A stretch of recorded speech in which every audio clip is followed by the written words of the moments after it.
Two of them are so eclectic that when you visit, you'll feel like you're living in both the past and the future. Our destination, Wicker Park in Bucktown. It's mod mixed with nostalgic. It's hip mixed with history.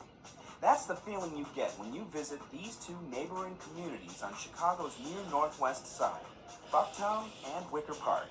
Lots of bookstores, music stores.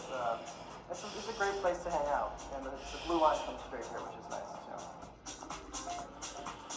That's where we met up with our Chicago greeter, Jennifer Gordon. Ready to show me around? Absolutely. Let's go. So Jennifer, what makes Wicker Park and Bucktown such great destinations? It's a great destination, like a lot of neighborhoods in Chicago. It's really rich in history. It really has a diverse history. Back in the 1830s, it was a big destination for Polish immigrants, which even at the time, you had Fort Dearborn, which was pretty much the only other settlement in Chicago. For decades, Chicago was, in fact, home to more Poles than any other city in the world outside of Warsaw. Their contributions to Chicago's culture and history have certainly been felt. And celebrated here at the Polish Museum of America.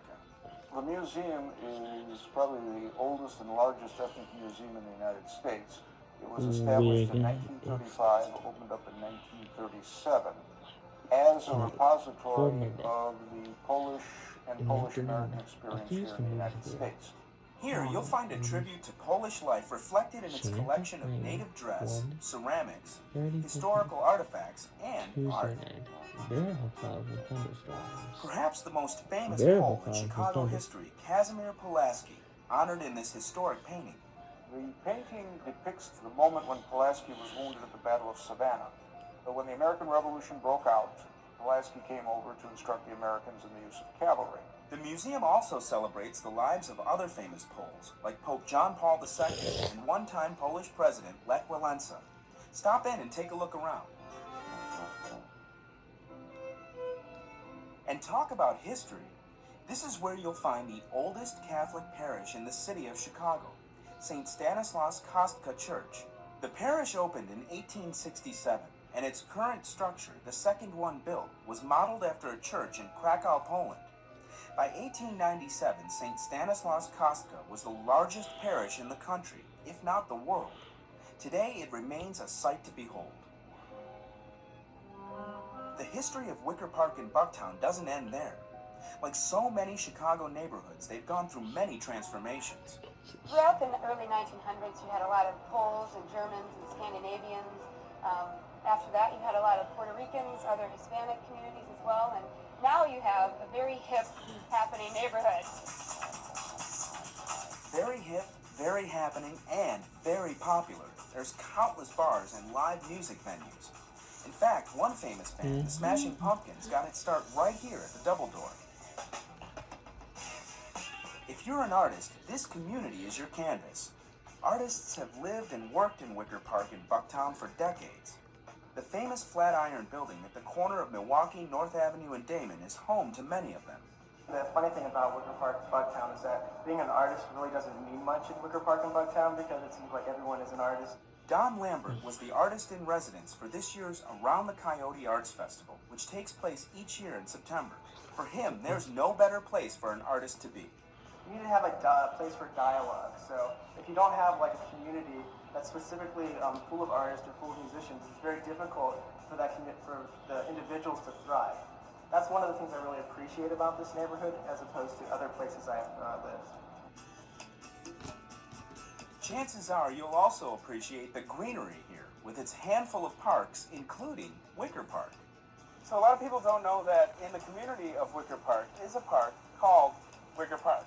It's absolutely right. In the early 1870s, a man by the name of Charles Wicker, who was a developer and local politician, donated this land to the city to use as a park. And the centerpiece of it is... The crowning glory of this park is this replicated fountain.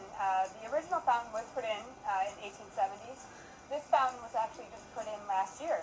The original casings and moldings for the fountain were found recently in Alabama, so the city was able to reconstruct the fountain into its original state.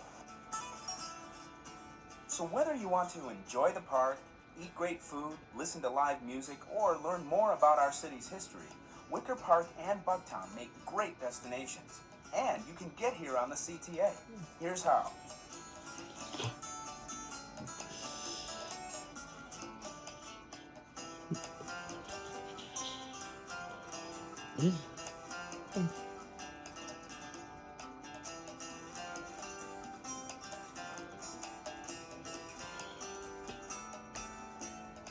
Remember, you can explore Chicagoland on the CTA.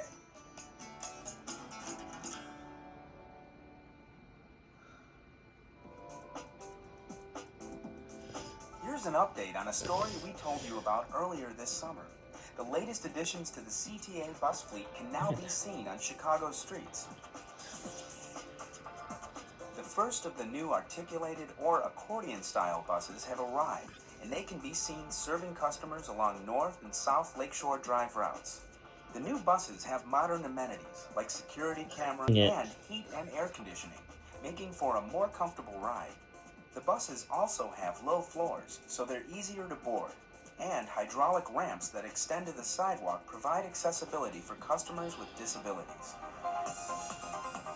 Keep your eyes open for more new articulated buses. They'll arrive over